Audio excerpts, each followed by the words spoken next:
What's up, everybody? Welcome to the Fantasy Flex podcast from the Action Network and Fantasy Labs.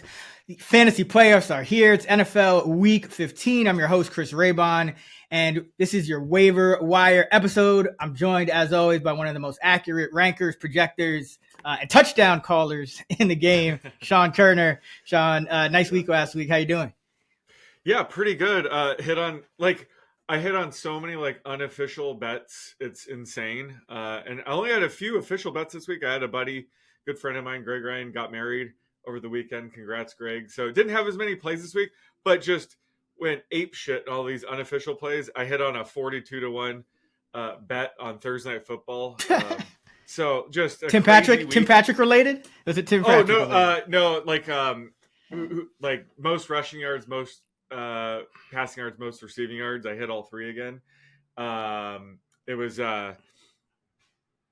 Jordan. I had Christian Watson lead the game in receiving yards. Mm-hmm. Josh Jacobs rushing yards, but Jared Goff leading the game in passing yards, and that was 42-1. Hit all three. So that was fun. How about you? You have a good week?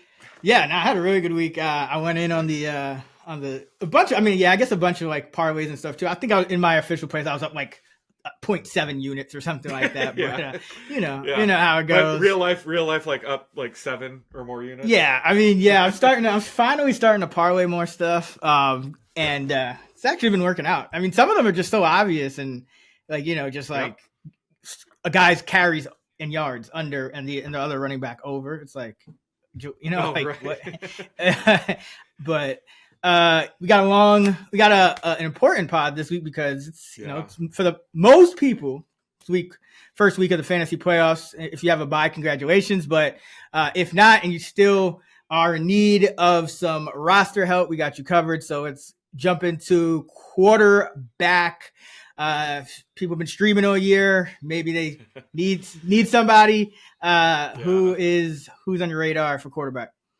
Yeah, so I'm going to go with Jameis Winston here just because he's still available in 66% of Yahoo leagues. And let me preface this by saying if you're still streaming quarterback in a typical 12-team league, I don't know what happened, but ideally you start the season kind of streaming and you have arrived at like a long-term solution like Sam Darnold or Bo Nix or picked up Anthony Richardson if he was dropped. If that's not you and you're still dumpster diving for true streamer plays, I guess Jameis Winston's your guy this week. He's the best available option for me anyway. That's still available in 50% or more leagues. And this is a week, should have another pass heavy game script against the Chiefs. And while Jameis's prayers to deliver him from pick sixes may have been answered last week, he didn't throw any. He did throw 2 interceptions. So, in leagues where interceptions are just worth, minus 1 point, that's not that big of a deal. If anything, it just leads him to more pass heavy. He's going to be more aggressive. So those are fine. If you're in a league that has minus 2 points for an interception, maybe you have some more pause with him. But either way, if he keeps throwing multiple touchdowns like he has in 3 of the last 4 games, that's kind of all you need from a streaming option, right? So I consider Winston, a mid-range QB2 who has the upside to provide you with a QB1 week. And if you're in a situation where you have to stream a guy like Winston, that's probably what you're looking for. Yeah, it's just an adventure with him. But I mean, as I say, those pick sixes, they don't really even matter because you get the ball right back. So it's like you lose a point or two, but you get a drive that like a whole nother drive like right away. Those are better than just the pick sixes are better. Pick six is amazing because you get the ball right back. You're down 7 points, on top of whatever you were down. They just help you out even more for fantasy anyway. Yeah, I was doing some Jameis pick six research last week actually, and it turns out he throws a pick six about 15% of his starts, 15 to 20, so a lot. It's a high number, but it's just he's just going to get the ball right back. So it's not as big of a deal as it sounds, right. And especially at this point in the year where he's not really a risk to get benched. It's not like. They're going to put DTR back in. They're just going to roll with Jameis. Yeah. So I'll preface this by saying, if you want like a safe guy, like just you need some points, you're the favorite, but you're streaming for some reason, I'd probably go with Geno Smith. But if you're if you're streaming, you might be an underdog. You might be just like kind of snuck into the playoffs or something. If you need some upside, I would go to Anthony Richardson. He's available in about half of leagues, and I do think his floor is benched, and that's why I say, like, if you want a safe guy, go with Geno. But Richardson does have a high ceiling because he's running the ball so much. And Denver, they're a good defense, but they do play a lot of man coverage, so he would be able to scramble a lot against man coverage. That's, guys' backs are turned and things like that. And, for as good as Denver was, we just talked about Jameis. He just threw for 497 yards and 4 touchdowns last time we saw the Broncos defense. So I don't think Richardson's going to do anything like that, but I do think that he has some upside. Every time they get around the goal line, he's not even tush pushing, but it's kind of like the situation with Hurts and Saquon. He's still scoring more touchdowns at the goal line than Jonathan Taylor. So I think Anthony Richardson, if you need some upside, if you need a safe floor, Geno against the Packers. All right, let's go to a running back. A bunch of interesting backfield situations. Who are you looking at running back? Yeah, it's tricky because we're in must-win mode. So, we're not really – you still want to have high upside running backs on your bench, but it's hard to, plan on that because we're running out of games for Kyren Williams or James Conner to actually miss time. So, the guy that really sticks out to me is and we've talked about him the past few weeks now, is Tank Bigsby. Still available in 56% of leagues. He's technically the Jaguars' lead back right now. So if he's available, you kind of have to add him. He was eased back after returning in week 13, but last week he operated as the lead back, even though Travis Etienne's fully healthy. Rushed for 18 times for 55 yards and a touchdown in their 10-6 win over the Titans.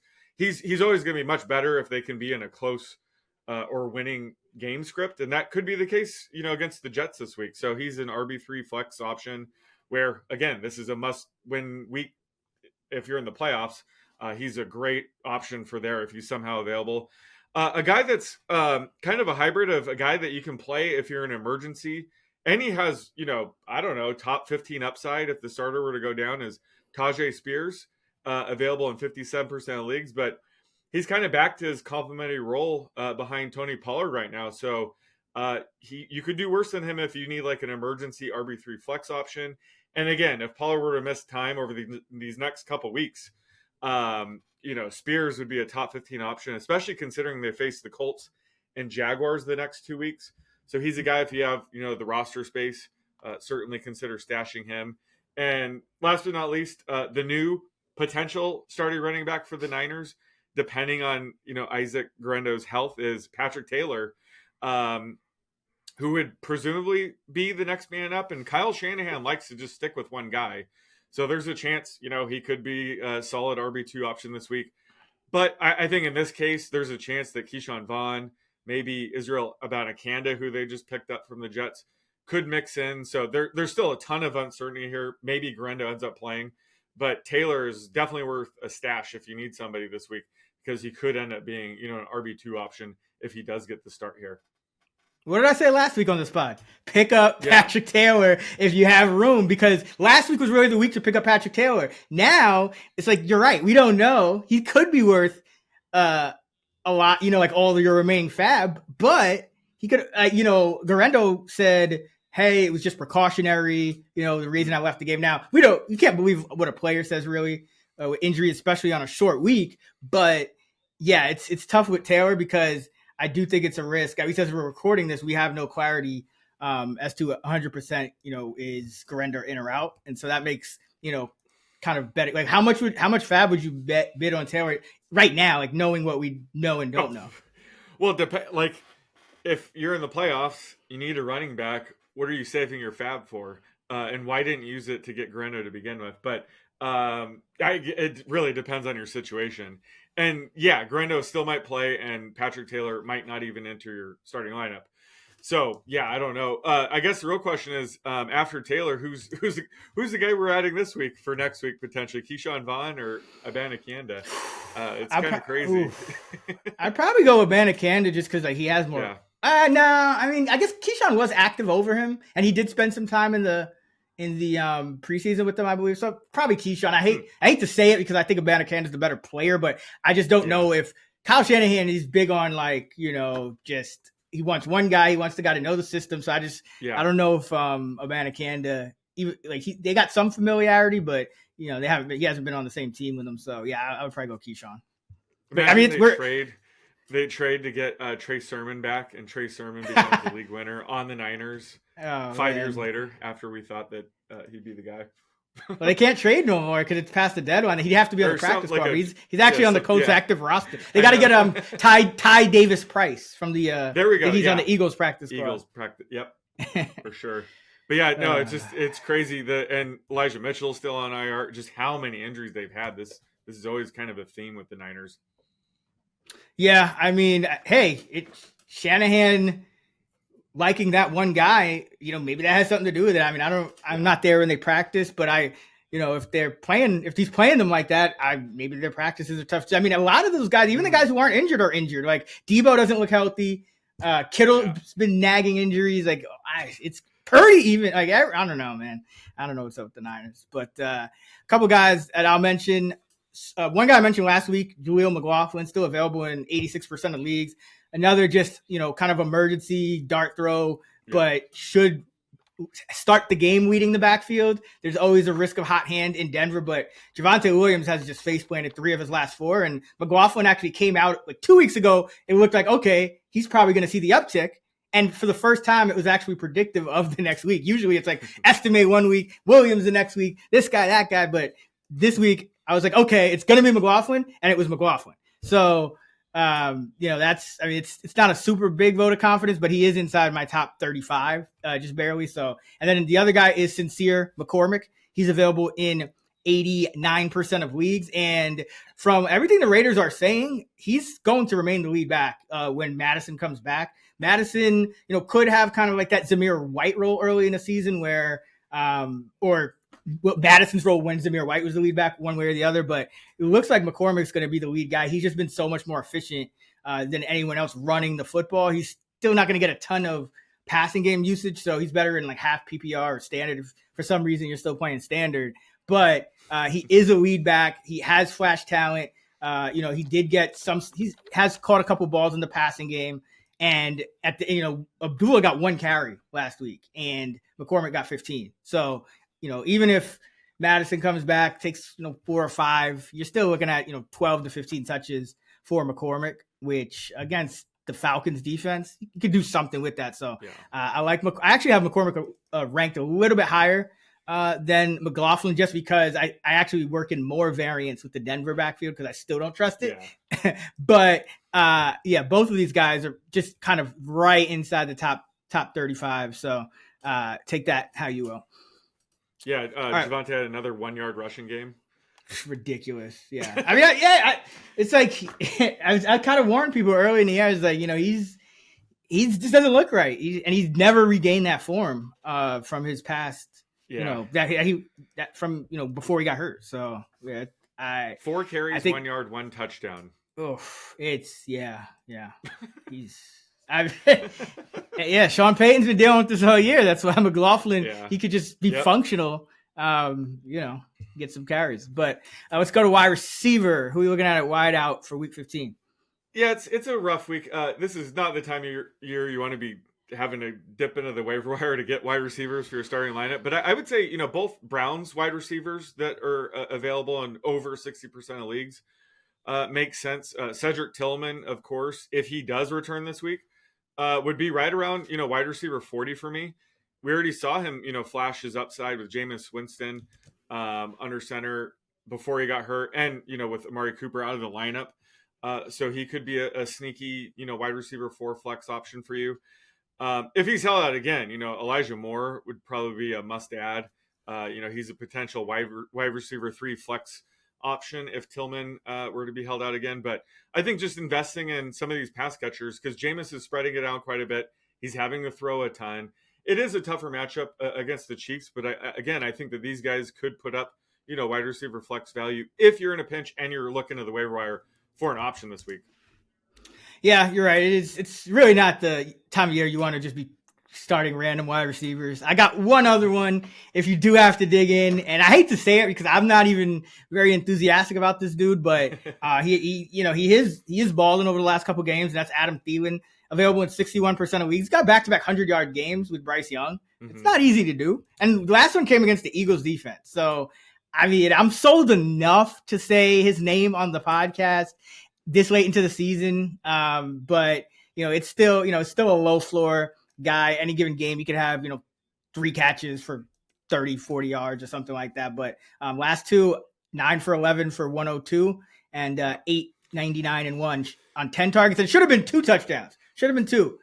He had a touchdown just taken away from him because they said that we didn't get the right angle to confirm that he didn't go through the ground with the catch or something that he did. And I mean, it was silly. We all saw that he caught that touchdown. So he's balling. What about if Jalen Coker returns this week?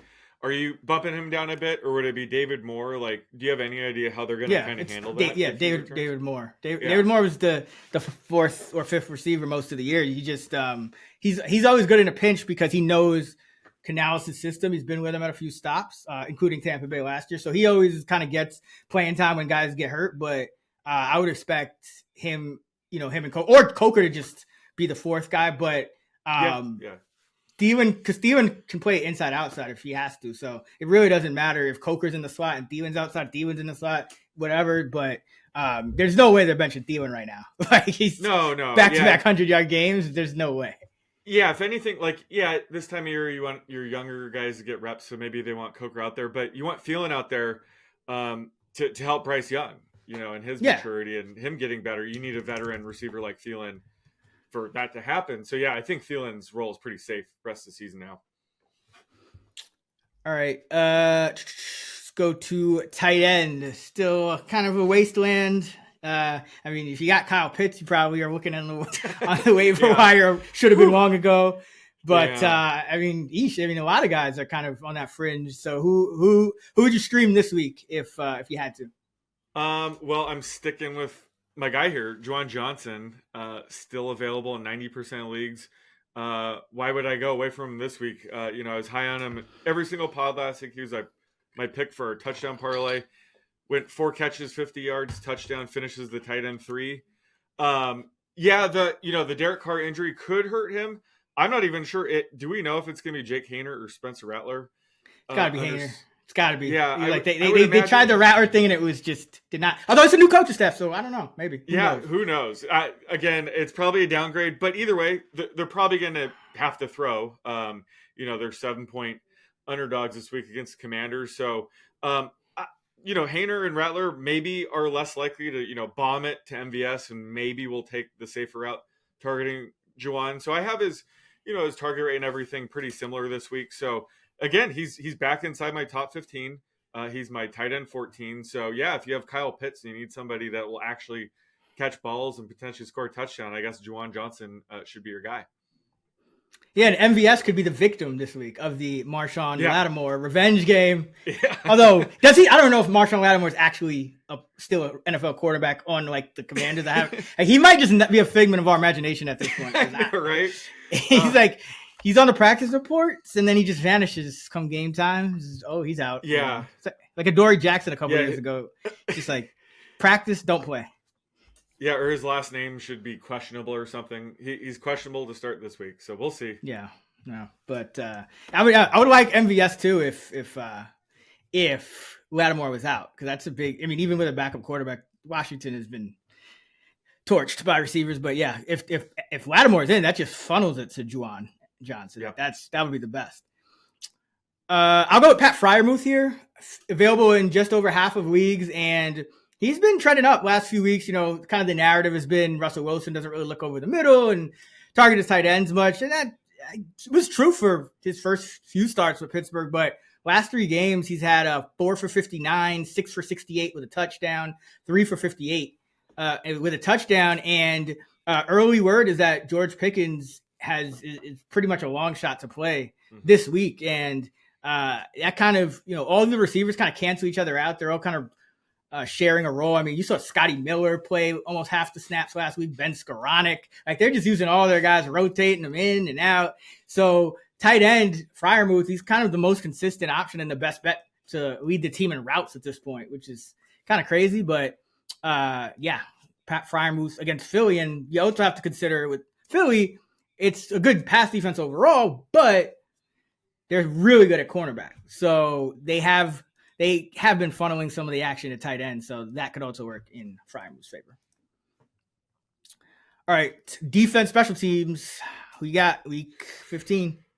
I'm going to go with the Commanders here. They're available in 76% of leagues. They're facing the Saints. We just talked about this, but not really sure if it's going to be Hainer or Rattler under center, but should be a good start for the Commanders defense either way. Should have sacks, potential turnovers because of it. The Saints have the second lowest team total of the week. That's always important with leagues that give, bonuses for points allowed or lack of points allowed, I should say. And like you mentioned, Marshawn Lattimore might finally make his debut for Washington this week.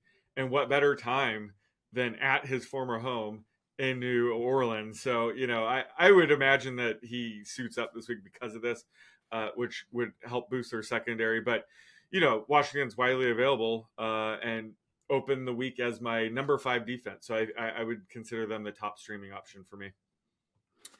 Well, apparently the Ravens are still available in over half of leagues. I guess people dropped them on the bye. Yeah, people dropped them on the bye. So thanks for leaving them to me. You got into the doc first. Well, I look at Yahoo. I think. Yeah, okay, I was looking Yahoo. At ESPN.